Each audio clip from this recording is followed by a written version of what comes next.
ഇപ്പൊ പലയിടത്തും നിക്കർ ധരിച്ചാണ് വീട്ടിൽ നിന്ന് ഇറങ്ങിപ്പോകുന്നത്. അത് നിയമപരമായിട്ട് എതിരാണ്. ഔറത്ത് മറക്കേണ്ടത് മുഴുവനും മറക്കണം. അത് ആണിനും ബാധകമാണ്. ഓവറായിട്ട് വേണ്ട, പാകത്തിന്. നിര്യാണി വിട്ട് കിടക്കുന്ന ആ രൂപത്തിലുള്ള നരകത്തിലേക്ക് പോകാൻ കാരണമാകുന്നതാകുകയും ചെയ്യരുത്.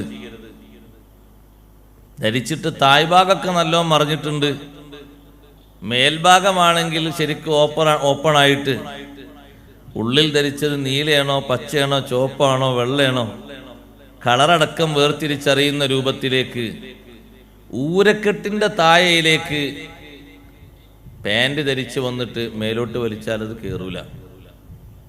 കയറുമോ? അതാകെ അതിൻ്റെ അളവത്രേ ഉള്ളൂ. എത്ര? ഈ ഊരക്കെട്ടിന്റെ നമ്മുടെ ഊരയുടെ താഴോട്ടേ ഉള്ളൂ. പിന്നെ അല്ലാഹുത്താല ഇങ്ങനെ ഒരു സൃഷ്ടിപ്പ് നൽകിയതുകൊണ്ട് കൊഴിഞ്ഞാടാതെ നിൽക്കുകയാണ്. മുന്നിലും ബാക്കിലൊക്കെ ചെറിയ തടസ്സം തന്നുകൊണ്ട്, അല്ലെങ്കിൽ കൊഴിഞ്ഞാടിയിട്ടുണ്ടാവും. അപ്പൊ നമ്മൾ അവിടെ എന്ത് സ്വീകരിക്കണം? മേലോട്ട് വരേണ്ട അത്രയും അളവിൽ വരണം. പാൻറ് നല്ല വസ്ത്രമാണ്, നല്ല ഒതുക്കുള്ള വസ്ത്രമാണ്. പക്ഷെ അതിനും ഒരു തഖ്വയുണ്ട്. എന്താണത്? അതിൻ്റെ ആ പരിധിക്കുള്ളിലാകണം ആ വസ്ത്രം.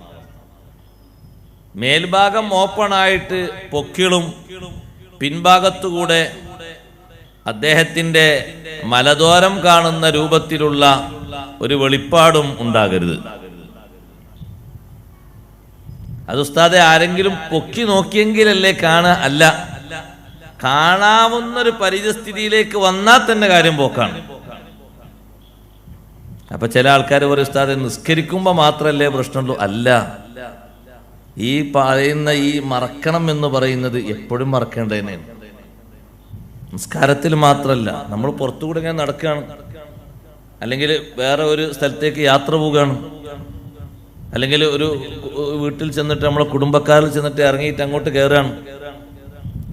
അപ്പോഴൊന്നും ഇപ്പൊ ഈ പറഞ്ഞ ഭാഗമൊന്നും വെളിവാകാൻ പാടില്ല, മറയേണ്ടത് മറയണം. താഴ്ഭാഗത്താണെങ്കിലോ താഴ്ഭാഗത്ത് അങ്ങോട്ട് നിര്യാണി വിട്ട് താഴോട്ട് കിടക്കാൻ പാടില്ല. എത്രയാണ് അതിൻ്റെ ആ ഒരു ആത്മീയ വശം നോക്ക് നിങ്ങൾ. സുബ്ഹി നിസ്കാരത്തിൽ കുത്തുകൊണ്ടിട്ട് കുടിക്കുന്ന വെള്ളം പോലും താഴോട്ടിറക്കാൻ പ്രയാസപ്പെട്ടുകൊണ്ട് ബോധം കെടുന്നു, ബോധം തെളിയുന്നു. അങ്ങനെ കിടക്കുന്ന മഹാൻ ഉമർ ബിൻ ഖത്താബ് റളിയല്ലാഹു അൻഹു. ആ ഉമർ റളിയല്ലാഹുവിന്റെ അടുത്തേക്ക് വീട്ടിൽ കൊണ്ടുവന്ന് കിടത്തിയ ശേഷം സ്വഹാബിമാരിൽ കൂട്ടം ആളുകൾ വന്നപ്പോൾ ഉമർ റളിയല്ലാഹുവിനെ ചോദിച്ച ആദ്യത്തെ ചോദ്യം, നോക്ക് നിങ്ങൾ, ഈ കുത്തുകൊണ്ട് രക്തം ഒന്നു രണ്ടും കുത്തല്ല, രക്തം ഇങ്ങനെ ഒഴുകി അബോധാവസ്ഥ വന്ന് ശരീരം ക്ഷീണിച്ചിരിക്കുന്ന അവസ്ഥയിലും തഖ്വക്കോ ആത്മീയതക്കോ ഒരു കുറവും ഇല്ല. ബോധം തെളിഞ്ഞ ഉടനെ ആദ്യത്തെ ചോദ്യം, നിങ്ങളുടെ നിസ്കാരം നിങ്ങൾ എന്ത് ചെയ്തു? ഞാൻ നിങ്ങൾക്ക് ഈ ജമാഅത്തിന് ഇമാമായി നേതൃത്വം നൽകുമ്പോഴാണല്ലോ എന്നെ കുത്തിയത്. ഞാൻ കാരണം നിങ്ങൾക്ക് നിസ്കാരം നഷ്ടപ്പെട്ടോ? ജമാഅത്ത് തകരാറിലായോ? അള്ളാഹുവിന്റെ മുന്നിൽ ഞാൻ ഇതിന് മറുപടി പറയേണ്ടി വരുമല്ലോ എന്നൊരു വിഷയമാണ്. എന്നെ കുത്തിയതാരാന്നൊക്കെ ചോദിക്കുന്നത് പിന്നെയാണ്. ആദ്യം തന്നെ ചോദിക്കുന്നത് ആത്മീയ വഴിയിൽ ഏറ്റവും കൂടുതൽ ഒരു മുസ്ലിം എപ്പോഴും മുറുകെ പിടിക്കുന്ന ഒന്നല്ലേ നിസ്കാരം? ആ നിസ്കാരമാണ് ആദ്യം ചോദിക്കുന്നത്. സ്വഹാബത്ത് പറഞ്ഞു, കൂടെയുള്ളവർ പറഞ്ഞു, ഞങ്ങൾക്ക് നിസ്കാരം നഷ്ടപ്പെട്ടിട്ടില്ല, ജമാഅത്തും തകരാറായിട്ടില്ല. നേരെ പിറകിലെ സുഫിലുണ്ടായിരുന്ന അബ്ദുറഹ്മാൻ ബിൻ ഔഫ് റളിയല്ലാഹു അൻഹു മുന്നിലേക്ക് നിന്നിട്ട് ജമാഅത്ത് പൂർത്തീകരിച്ചിട്ടുണ്ട്. അപ്പം മുഖത്ത് വല്ലാത്തൊരു പ്രസരിപ്പ് വന്നിട്ട് പറഞ്ഞു, അൽഹംദുലില്ലാഹ്. പടച്ചോന്റെ അടുത്ത് ഈ ചോദ്യം എനിക്ക് വരൂലല്ലോ എന്നുള്ള നിൽക്കണത്. ഞാനല്ലേ ഇമാമ്, ഞാൻ കാരണം ഇവരെ ജമാഅത്ത് നഷ്ടമായി പോകാൻ പാടില്ലല്ലോ. പിന്നെയാണ് ചോദിക്കുന്നത്, ആരാണ് എന്നെ കുത്തിയത്? ആ കുത്തിയത് അബൂലൂലത്ത് എന്ന് പറയുന്ന അടിമയാണ് എന്ന് പറഞ്ഞപ്പോൾ മഹാനവറുകൾ അതിനും പറഞ്ഞു, അൽഹംദുലില്ലാഹില്ലദീ ലം യജഅൽ മൗതി ബിയദി മുസ്ലിം. ഒരു മുസ്ലിമിന്റെ കൈകൊണ്ട് എൻ്റെ മരണമാക്കിയില്ലല്ലോ. അള്ളാഹുവിന് സർവസ്തുതിയും. അതൊക്കെ പറഞ്ഞ ശേഷം ഒരു ചെറുപ്പക്കാരൻ ഉമർ ബിൻ ഖത്താബ് റളിയല്ലാഹുവിനെ കാണാൻ വേണ്ടി വന്നു. ഇമാം ബുഖാരി റളിയല്ലാഹു അൻഹു ഉദ്ധരിക്കുന്ന വലിയൊരു ഹദീസാണ്. ഉമർ റളിയല്ലാഹുവിനെ കാണാൻ വേണ്ടി വന്ന ചെറുപ്പക്കാരൻ കയറിയിട്ട് ഉമർ റളിയല്ലാഹുവിനോട് പറഞ്ഞു, നിങ്ങൾ എന്തിനു വിഷമിക്കണം? ഒന്നുകൊണ്ടും നിങ്ങൾ വിഷമിക്കേണ്ടതില്ല. എൻ്റെ നബി സല്ലല്ലാഹു അലൈഹി വസല്ലം തങ്ങളുടെ കാലത്ത് തങ്ങളോടൊപ്പം നിങ്ങൾ ജീവിച്ചു. തങ്ങൾ വഫാത്തായി പോയി. വഹുവ അൻകറാൽ, നിങ്ങളെ പൊരുത്തപ്പെട്ടിട്ടല്ലേ അള്ളാഹുവിന്റെ റസൂല് വഫാത്തായത്. ശേഷം 2 വർഷവും ചില്ലറ മാസവും അബൂബക്കർ റളിയല്ലാഹു അൻഹു ഭരിച്ചു.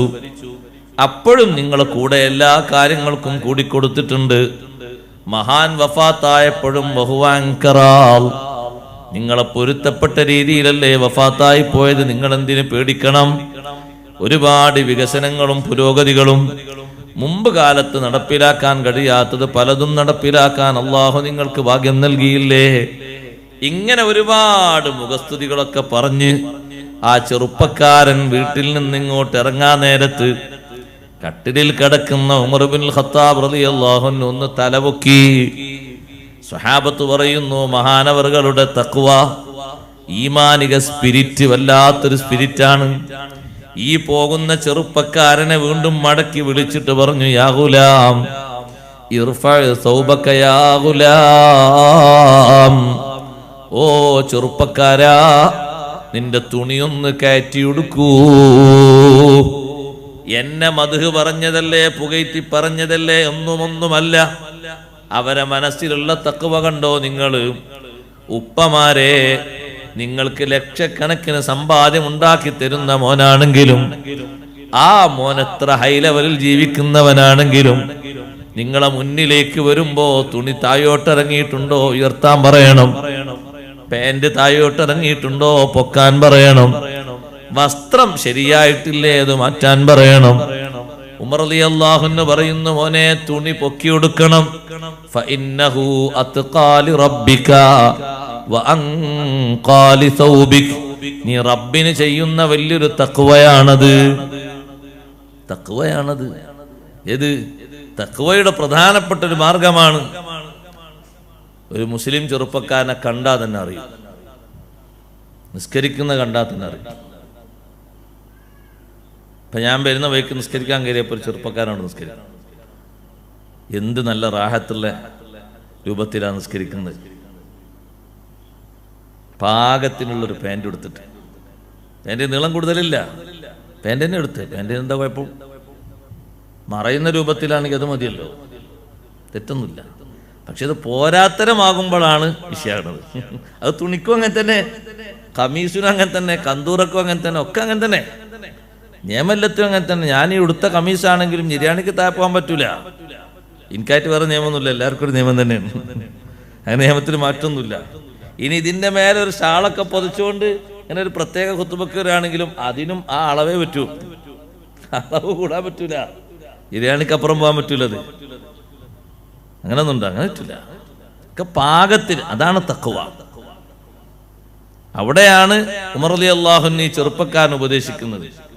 ഈ ഉപദേശം ഈ ശരീരത്തിൽ ഇത്രയും കുത്തുകൊണ്ടിട്ട് രക്തം ഒഴുകിയിട്ട് വെള്ളം താഴോട്ട് പോകാതെ വിഷമത്തോടെ കിടക്കുന്ന നേരത്തും സ്വന്തം അനുയായിയെ ഇങ്ങനെ ഉപദേശിക്കാനുള്ള ഈ ഒരു തഖ്വ കണ്ടപ്പോ സ്വഹാബത്ത് പലരും തലയിൽ കൈവച്ചു പോയി. വല്ലാത്തൊരു തഖ്വ തന്നെ കേട്ടോ. ഈ നേരത്താണല്ലോ ഇപ്പൊ ഇത് പറയുന്നത്. ആരാ ഇത് പറയുന്ന ആലോചിച്ച് നോക്ക് നിങ്ങൾ. കുത്തുകൊണ്ട് കിടക്കുന്ന നേരത്താണല്ലോ തന്നെ കാണാൻ വന്ന ഒരു ചെറുപ്പക്കാരൻ ഈ ഘട്ടത്തിലാണെങ്കിലും അയാൾക്ക് തെറ്റിപ്പോകരുത് എന്നുള്ള മനസ്സോട് ഉപദേശിക്കുന്നത്. നല്ല ഉപദേശം. മോനെ ചെറുപ്പക്കാരാ, തുണി ഒന്ന് കയറ്റിയെടുക്കുക. നിന്റെ വസ്ത്രത്തിനത് വൃത്തിയാണ്, റബ്ബിന് നീ ചെയ്യുന്ന തഖ്വയുമാണ്. ഇത് പറയുമ്പോ സഹോദരിമാരോട് പ്രത്യേകിച്ച് ഞാൻ പറയട്ടെ, മറക്കേണ്ടതുപോലെ മറക്കേണ്ട അവയവങ്ങളൊക്കെ മറക്കണം. നഊദുബില്ലാഹ്. ഇപ്പൊ സ്കൂളിലും കോളേജിലും പോകുന്ന ചെറിയ കുട്ടികളടക്കം ഉമ്മമാരെ ശ്രദ്ധിക്കണം. പാന്റ് മേലോട്ട് പൊക്കിയിട്ട് തണ്ടങ്കാല് കാണിക്കുന്ന ഒരു പരിപാടി തുടങ്ങിയിട്ടുണ്ട്. വലിയ മുസീബത്താണ്. പലയിടങ്ങളിലും നിങ്ങൾ നോക്ക്. എന്തിനാണ് ഈ പ്രദർശനം? തനിച്ച ഹറാമാണ്. ആ പ്രദർശനത്തിന്റെ ആവശ്യമില്ലല്ലോ. ആ പാന്റ് അവരെടുത്ത യൂണിഫോമിലെ പാന്റ് തായോട്ടിട്ടിട്ട് അവര് ധരിക്കുന്ന ചെരുപ്പും ഷോക്സും ഒക്കെ ധരിച്ച് ഭദ്രമായി പോന്നാ പോരെ. പിന്നെന്തിനാണ് ഇങ്ങനെ പൊക്കിയിട്ട് ഒരു അതേ കണങ്കാല് വരെ തണ്ടങ്കാല് വരെ എന്തിനാ കാണിക്കുന്നത്? അത്യാവശ്യം വെളുപ്പുണ്ട്, വേണമെങ്കിൽ നോക്കിക്കോളൂ എന്ന് പറയാനോ? പാടില്ല. ഉപദേശിച്ചു കൊടുക്കണം. വലിയവർ തന്നെ ആ മാതൃക സ്വീകരിച്ച് പുറത്തിറങ്ങുന്നത് കാണുന്നു. വലിയ അപകടകരമാണ്. തട്ടം തോളിലൂടെ അല്ല കേട്ടോ, തലയിലൂടെ നല്ല തട്ടമിട്ട് മറക്കേണ്ട മുഴുവൻ ഭാഗങ്ങളും മറക്കണം. പർദ്ദയാണ് ധരിക്കുന്നതെങ്കിലും ആ പർദ്ദ ഒന്ന് കൈപൊക്കിയാൽ കക്ഷഭാഗം വരെ കാണുന്ന കഫായതുകൊണ്ടൊരു പുരോഗതിയുമില്ല. നല്ല പർദ്ദയാണ്, പക്ഷേ ഒന്ന് എവിടെയെങ്കിലും ഒന്ന് ചൊറിയാനോ ബസ്സിൽ യാത്ര ചെയ്യുമ്പോ മേലെ ഒന്ന് പിടിക്കോ ചെയ്താൽ താഴ്ഭാഗം വരെ ശരിയായ രൂപത്തിൽ കാണാൻ പറ്റും. ഒരു കുഴപ്പമില്ലാതെ കാണാൻ പറ്റും. ഇങ്ങോട്ട് ഇറങ്ങി വന്നതല്ലേ. കാരണം അത്രമാത്രം ലൂസാണിതിന്. അവിടെ ഫിറ്റായ രൂപത്തിൽ ധരിക്കണം. ഉമ്മു സലമ റളിയല്ലാഹു